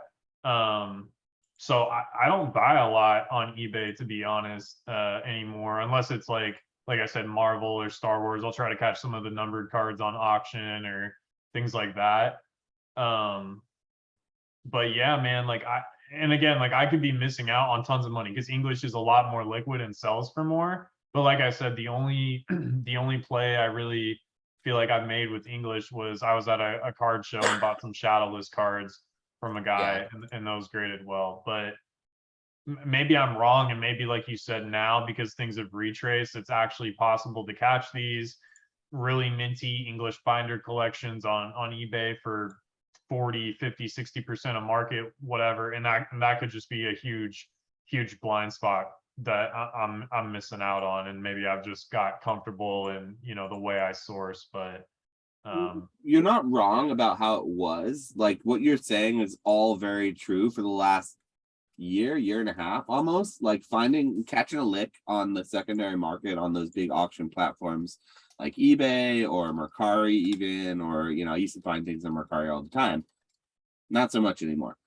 So like that wasn't the case, but that's why I'm saying now though it seems to be a little bit different. It seems very much so like for the last year, people were still trying to ride that high, and they're trying to ride that hype out and really push for those higher prices when it wasn't realistic. Now, though, people are kind of over that, and I think reality set in, and people are starting to finally like actually sell again, which is nice. It's a good feeling as someone who does this like full time and needs to like actually interact with people. I feel like every time I tried to buy on Facebook while the boom was happening, people weren't willing to sell. They literally were just hoping to sell for over market or what they thought it would go, because everything was going to the moon. It's like, well, the rocket ship's got to run out of fuel for you to start getting doubt, so I can start buying it on its way down now. And that's where I'm comfortable at. So that's what, timing the market can be very helpful. And in this case, I think that you can time the market with a lot of this kind of stuff. And like, yeah, it's one of those things that like, I'm glad that we're back to that, because I miss these days. I like binder collections. Like the top 3 things that I enjoy about interacting with Pokemon, the number one thing that I enjoy is binder collections, is purchasing binder collections, because it feels like a treasure hunt. Like whenever I get a new binder in and I'm looking at it, even if I know every single card that's in that collection, like I'm looking at each card, it's like I'm looking at it for the first time. It's always fun, and that's my favorite way to interact. And then I like buying and selling, so I like actually like transacting in the hobby as well. And I like binder collecting. I actually like putting binders together. That I very much so find those 3 things, like the way for me to interact with the hobby, is all I really need. Like so like to be able to buy binders again as my number one fun thing that I like to do is interact, is just getting collections and then sorting through them, and then doing the number 2 thing that I like to do is then reselling what I then found in my treasure hunt. It's like number 1 and 2 are linked. So for the longest time, I couldn't do number 1 in the hobby. I could not interact with the thing that I wanted the most. And so now we can. I've gotten several binder collections lately, and I'm really enjoying it again. And it seems good to me now. So like, I don't know, like I'm feeling good about the hobby though. Yeah. I feel the same. I need to. Oh, sorry. Go ahead. Oh no, you're good. I was just gonna say I've had a lot of similar experiences. I went to a card show like last week, and usually it was a sports card show, but it's like it's the same narrative. But literally, people are always like, you'll be like, bro, can you get to comps on this? And they're like, it's like a $30 card or whatever, just for example. And they're like, they have it stickered at 60. You're like, can you get to 30? And they're like, no, bro, this card last year was like a $130 card. Like, just wait. The best I can do is 60. I paid 100. You know what I mean? It's like a bunch of that like extra noise. But nah, like this show, people were like, I was like, yo, like last comp is 30. They're like, I was like, you take 25 right now. And they're like, bet. It happened way more often than like I've been used to. And even this is the prime example where there's this one sports guy, he had a Venusaur legendary collection card.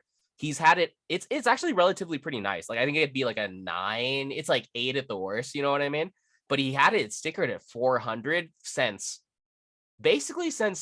COVID started. You know what I mean? Like, and I'm like, bro, like if you can get lower, I can buy it. You know what I mean? But anyway, so every time I'd see it, I'd be like, come on, you take 150 or like, you know what I mean? And it's like a $200 card probably. So yeah, you get that.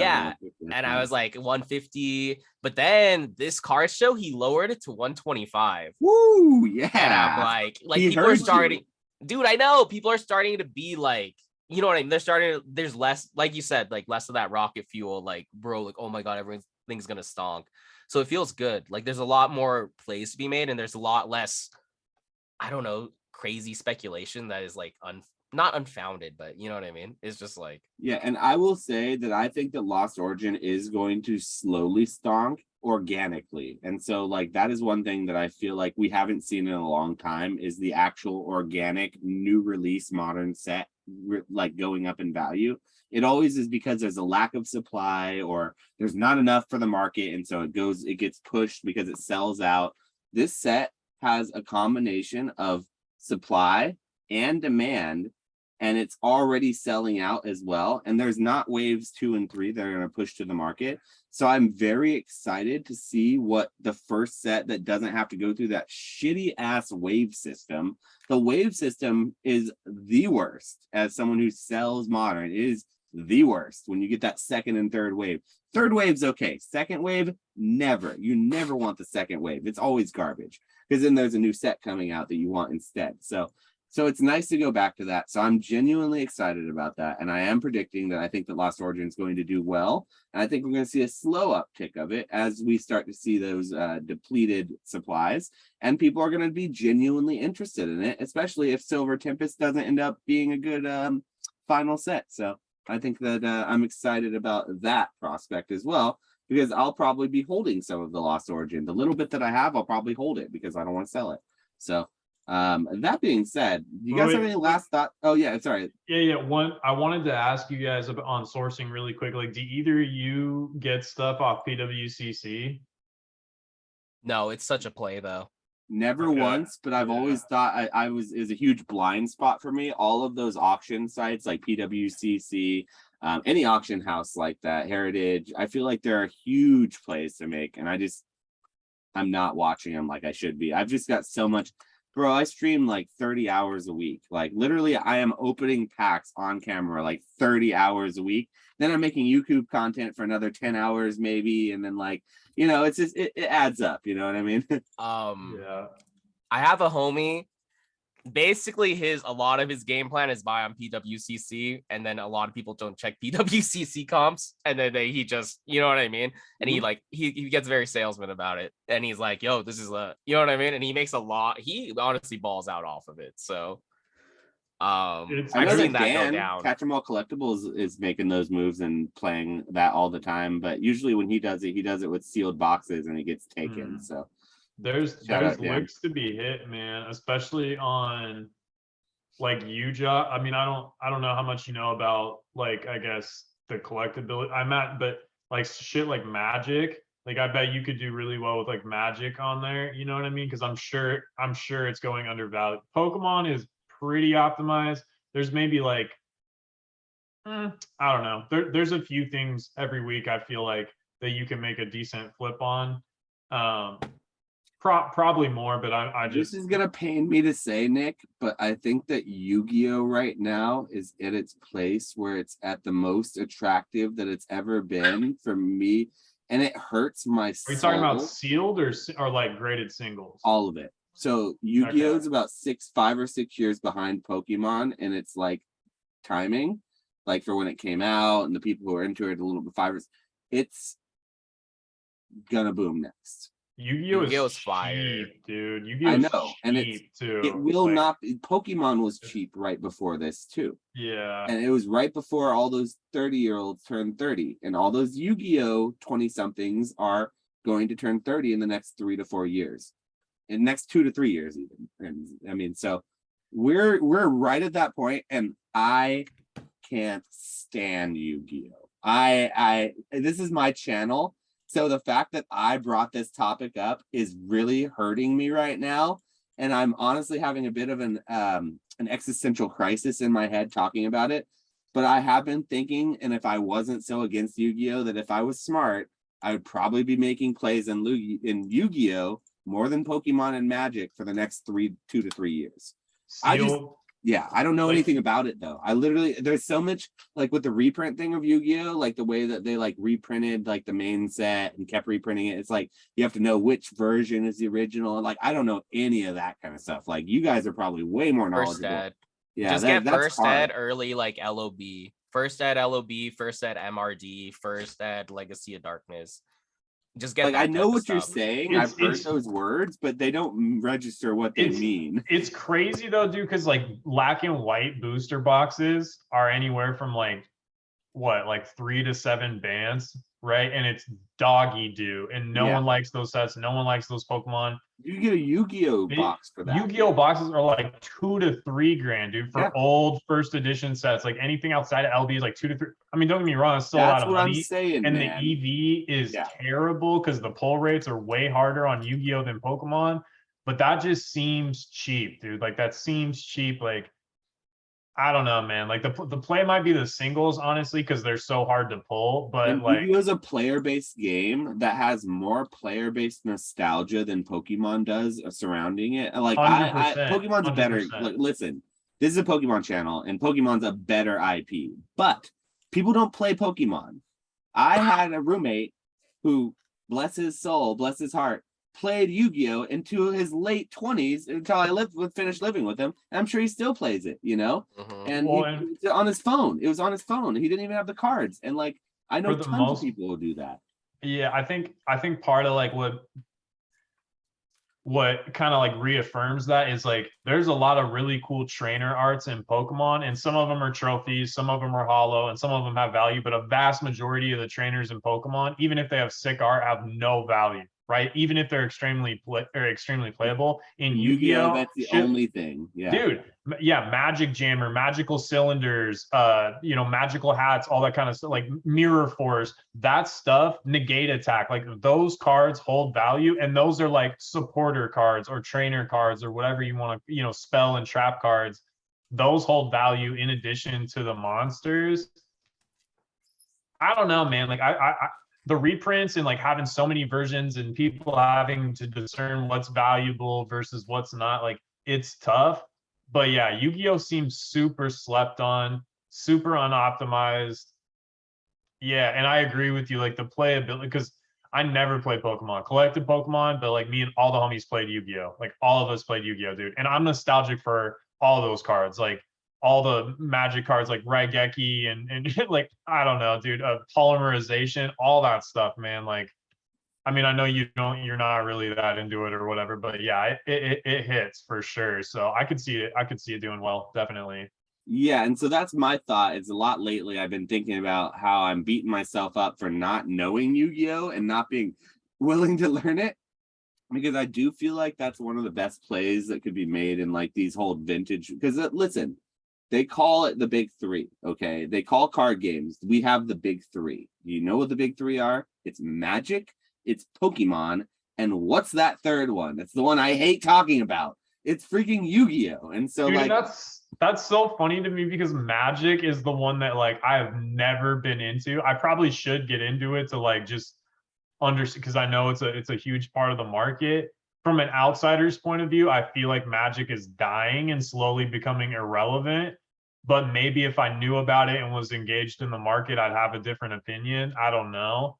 I kind of feel like Yu-Gi-Oh's dying a little bit right now because Pokemon still has the games coming out and things like that and shows for people to be attached to. Yu-Gi-Oh doesn't really have that as much anymore. And the sets that tend to do really well are sets like Toon Chaos, which kind of like alludes back to the show with like Pegasus and the Toon monsters and stuff like that, or King's Court, which had like Jack's Knight, Queen's Knight, which were cards that like Yugi had, and then it had like a Winged Dragon, a Raw collector's, right? So the sets that do really well allude back to like when it was popular, you know what I mean? Whereas like Pokemon has the video games, stuff for people to be excited about.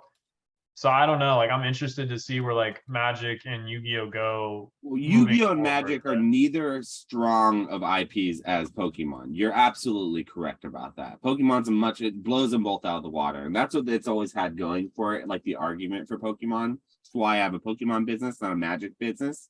Magic the Gathering, though, is one of these things. It's an addiction that from like, and that's the only reason why you haven't, because you've never taken that first hit of the pipe, you know? They say that you're from the first hit of your ever, you know, you snort cocaine, the first ever hit, you're addicted. It rewires your brain to be addicted. Magic's worse. Magic is literally worse because you can get clean, like, because you can probably get clean from cocaine and you can stay away from it. Trust me, nobody who's gotten clean from Magic has ever stayed away from it. Never. Unless they died, you will go back to Magic. There was a time period where I literally hated Magic. Like I was a competitive Magic player, and I hated it. Playing it, I hated the cards. I hated the game. The person who ran the game, Mark Rosewater, hated him. Hated everything he was doing with it. Hated, hate. Guess what? I'm still here 10 years later talking about freaking Magic the Gathering. I spent like $6,000 on that, or like $5-6 grand on that stupid booster box right there earlier, like bag, whatever it dude. was. Urza's bag. Urza's bag. Yeah, Urza's bag, exactly. And so like I legitimately, it's an addiction, and it's an addiction that every Magic player will tell you about. And I don't know if it's the same. It's similar for Pokemon though. Like I could see myself leaving Pokemon and probably not ever having to pick it up again. Like I would begrudgingly have to pick up Magic again someday when one of my good friends comes into town. He's like, "Hey man, let's play a game of Magic for old time's sake," and I'd be like, "Damn you, damn you! I can't say no. I can't say no to that. Get out the cards. Let's do it." Whereas Pokemon, what are you gonna get out the slabs? We're gonna reminisce when Charizard was $1 million and like 300,000. Oh, now it's worth nothing, but we can look at it though. And so like I don't know. So like for me, I get what you're saying. I think the card games, and that's why I sort of allude to it sometimes in these conversations. Like, what do you guys think about the future of card games? Like, is it moving to digital? Is it like a dying thing? I think what you're feeling about like Magic and Yu-Gi-Oh, but not so about Pokemon, is just in general about card games, what I'm feeling. And I always have to combat myself with that by saying like, yes, but like I think that in the 80s, people would have never thought that like, or the 90s even, that when big business was booming, we never would have saw this like return to like the small business mom and pop shop, like the small butcher shop, the bread baking store, like the spice shop. We never would have seen this like come back to small businesses and like this return to what we thought was like a more homey feel. It was all going corporate in the 90s, it felt like. But here we are, and we're like, now there's much more, like everything's corporatizing still, but like there's much more of a push for those smaller bits. So like I think the same thing is true for cards. Like, while I do believe that it is a dying breed, I think that there's something nostalgic enough about it and something physical about collectibles and cards that can never be replaced per se with like a digital asset or something that's like intangible, I guess. I think that you could correspond with it. I think that there's a way you could like move pair digital with real collectibles, but I don't see like real collectibles ever and real things, tangible items, even if they're like cards that aren't worth anything. It's cardboard. I don't see them ever like, I guess, unless society falls, really losing their value. And like I don't think it's like I don't think it's the collectability. Like I agree with you. I don't think the cards. It's more so like when we were kids. Like I don't want to sound like a boomer or whatever. Like we still had the internet, but it was like dial up and shit. So like playing cards was something to do. You couldn't just hop on Call of Duty or Fortnite and play with millions of people around the world. So it was like you were calling your buddies and you were like, "Hey, did your mom say you can have a sleepover? Like, let's all play Pokemon or let's all play Yu-Gi-Oh or whatever." Like that's what you did.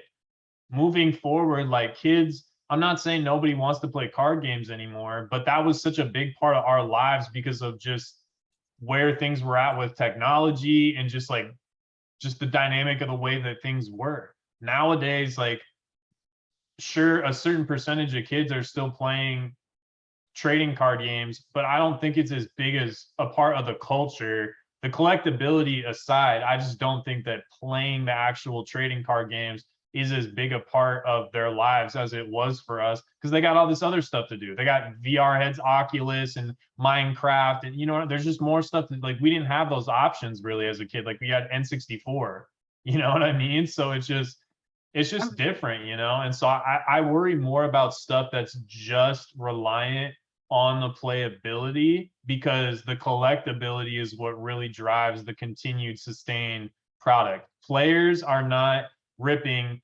hundreds and hundreds and hundreds of dollars worth of booster boxes to build a deck. They're buying the playability cards they need for their deck, play sets off TCG Player, and that's it. The collectors who have the chase, who want to chase the pulls, who want to fill out binders, who want to do mass, those are the people that are dropping bread to open product. You know what I mean? So if you're only reliant on the playability, I just feel like it's not going to, it just can't last forever because that as a thing is dying. And that's why sports has never had to rely on playability. there's always going to be a hot rookie.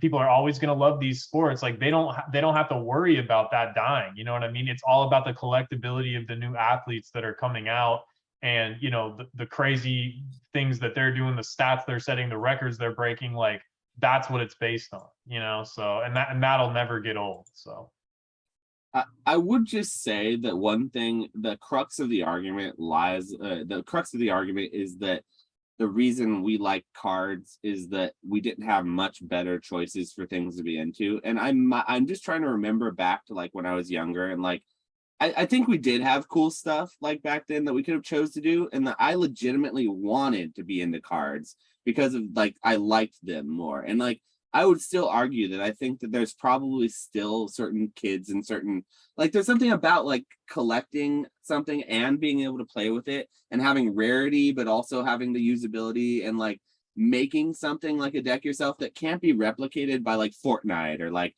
even like Dungeons and Dragons, which is something I was playing at the time, at the same time Pokemon was like coming out, and I was playing Super Smash Brothers on N64, and like I would argue that Super Smash Brothers on N64 is way more addicting than Fortnite now on whatever the hell platform it is now. And so like we had options. So like I just feel like the argument that like trading cards are like something that the older generation liked because technology, we didn't have better things, is somewhat of a flawed argument. Not to say I don't see where you're coming from with it, but I just think that the crux is not exactly like, because I disagree with that. Because like I chose to be in the cards, not like I could have been in sports, I could have been, you know, playing video games. I chose to be in the LGS, like when my friends were at the football games or something, I guess. It's not that we didn't have like better options or that we didn't have more fun things to do. It's that like if you wanted to connect with people like consistently, that was one of the main types of options. Like it was either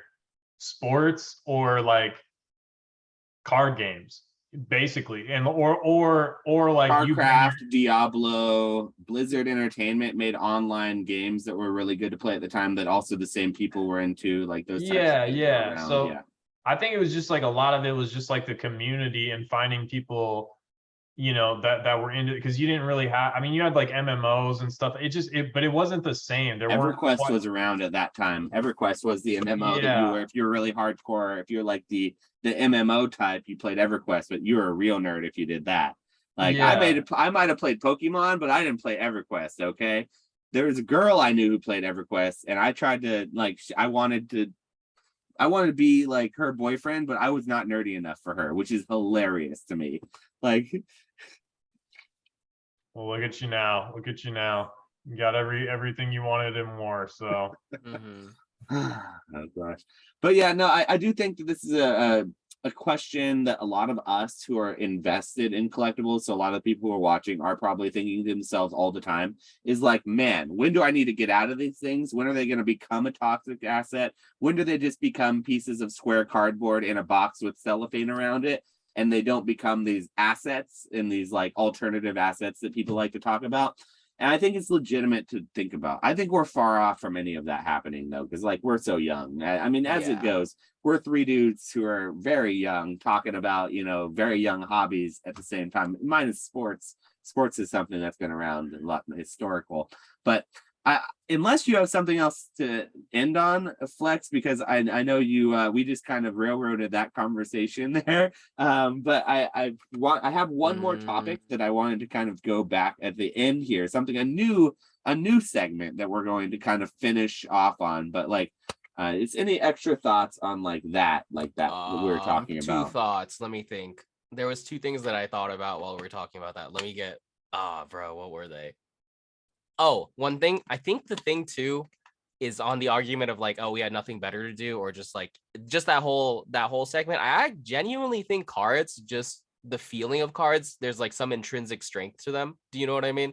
Like whatever it is, I'm not really sure what it is, but there's an appeal and a draw. And I think that will always stay there. Like it might not ever be as big as like the 90s or whatever, but there's something feels good about having a piece of cardboard like with art on it. And then now in the 2000s, we have what do we have? We had cardboard with plastic around them. So that's how it leveled up. You know what I mean? But there's something better than cardboard with plastic. Something intrinsically hits about it. You know what I mean? I think that will ever last. Frames it. Like, dude, like little kids, I don't know if you guys have seen that, but like I'll just go to my LCS and little kids love Pokemon cards still. Like I'm talking like 7-year-old kids, and they'll be like, "Oh my god, dude!" One time I was there, this kid was like, "Oh my god, you have graded cards?" And I was like, "Yeah." And he's like, "These are crazy."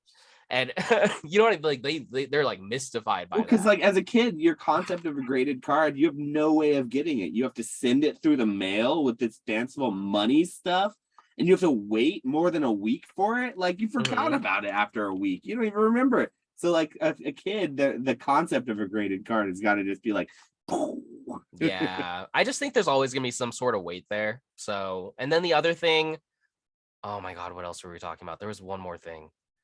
We're Oh, talking a lot also, about the intrinsic. Oh, good. okay.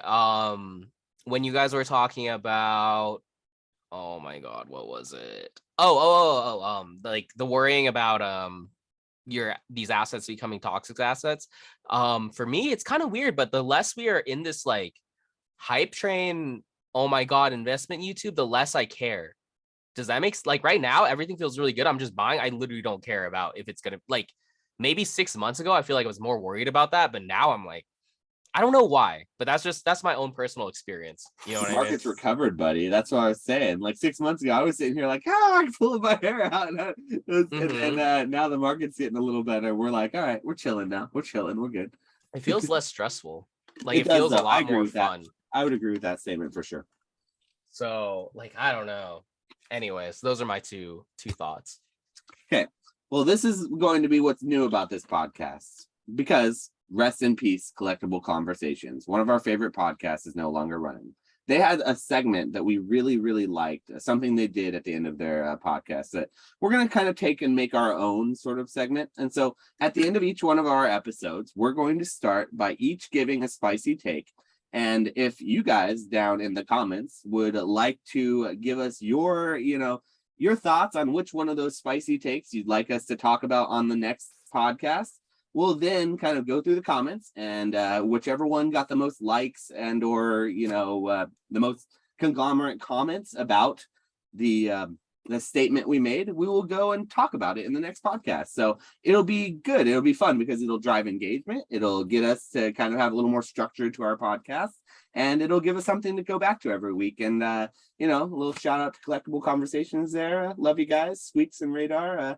Hopefully you guys are well, and we'll take on the torch and we'll continue it up, but we'll kind of make our own spin on it here. So that being said, I'll start us off with the first spicy take. Now this is spicy as I can make it. I'm about as spicy as I think someone in the Discord put it. I'm like strawberry milk, I think, is about as spicy as I get. So this is going to be maybe not so spicy, but here's my take, and let us know in the comments below if this is something you want us to talk about. But I believe that when the new Charizard UPC comes out, it will be sub $175. I think it will be below $175. So if you guys would like any clarification on that, feel free. This isn't like blips and bleps, their thing where you couldn't clarify. So this is just, my statement is that I believe Charizard UPCs will not go over 175. Now, this is on release. I think the on release day we're talking about, not pre-release and not a week after. I'm just talking on release day. So. Okay, mine. I'll Yeah. do mine. Yeah. Mine, I found a way to phrase it. It's just I hate modern, but I love modern, and I want to love modern really bad. But I do. I feel like I like modern more than most people, but it's such a moral dilemma, and it gets me torn up inside. So that's mine. We can talk about hating modern and loving modern and just all the weird dilemmas of the in-between, but that's mine. So you're saying you're basically you're kind of torn about modern. You hate it. Yeah, and that's not even a hot take, honestly. I feel like that's so like well, it's a little whatever. bit of a hot take because I think that some people would say that modern is the best it's ever been right now. So like to hate modern and all that beautiful alternate art stuff, like what do you want? Like what do you want exactly? So okay, I like that. So okay, We'll talk about it. I don't know, right. that's So just where okay, I'm yours at. is I have so basically many mixed feelings. love and hate modern. Okay, cool. All right, Nick, what's yours? You got a spicy take for us to finish with here? Yeah, I think holiday season could still get rough. I think that there might be some serious dumping. I think if like all the 30 subs start coming back, I think that I think that there could be some serious dumping. So if you're trying to collect or you're trying to pick up a piece, you know, that you've been looking for, trying to catch something on a deal, try to stay liquid during the holidays is my personal opinion, because you might be able to get something for 30-40% off, especially if you're looking on like a PWCC or something like that. I mean, if it's a repeat of last year, dude, PWCC in October and November was crazy. So yeah, don't FOMO. Be patient, maybe, because I think there's a lot of stuff that'll be hitting the market for sure. So if I'm hearing you correctly, you're basically saying you think that this year's holiday season is going to be worse than our previous 2 years' holiday seasons, because I would say the previous 2 years were slow, but they weren't necessarily bad. They weren't stonking like the rest of the summers were, or the rest of the seasons were, really. I think that people might be more willing to take like what they can get and just get out of items quickly so that they can have money for the holidays. Whereas, you're like, calling it dumping season then, basically. Yeah. Okay. Yeah. So you're calling like, dumping season on Christmas. Okay. Yeah. So little recap, our 3 statements. Okay. So for those in the comments below, if you would like us to talk about whether or not it's going to be dumping season next year, that would be old retro specs comment. Just go ahead and put down below dumping season this holiday. If you think that you would like us to talk about whether or not modern is sort of just not living up to the hype that it's getting right now, that let's just like, it's just kind of not as, it's lackluster, even though it's got all its kind of craziness, put down below for Flex for his comment. Modern sucks, put modern sucks down below. That would be a good comment. So, and then if you want to hear why I am feeling like the Charizard UPC is going to bring a new level of bearishness to the hobby, put down below Charizard UPC bear down there, because I do believe that the holiday season is going to be strong, but I do not believe that the holiday UPC is going to be a strong seller. I think it'll be a strong seller, but not above 200. So thank you again. And if anyone wants anything else for us to talk about, please down below, feel free, comment down below. Let us know if you want to talk about something on the next podcast, because even if we didn't mention it, we would love to hear your thoughts. So either way, we appreciate you guys coming in here. If you haven't already, like and comment and sub down below to the channel. It greatly helps us grow. And also check out my co-host channels. Retro's got a booming channel. He's a blossoming new YouTube channel. We need to grow that. So go follow over there. Link in the description. And I know all of you guys, the #1 comment I get for Flex is he needs to make more videos. So we have been literally on him. We've been riding him to make new videos. I'm dropping one soon. I'm gonna record it afterwards. The last couple were really good. I literally sent him stuff to make a video with, so I'm gonna guilt him into making a video soon. So you'll be seeing a little collab soon. So yes, new content soon. Yeah, so that's another one. So go follow down below and all of the links. We appreciate you guys. And there's another successful episode of Cardboard Hands. Thanks again, guys. Thanks for your time, and we'll see you guys next week. Later.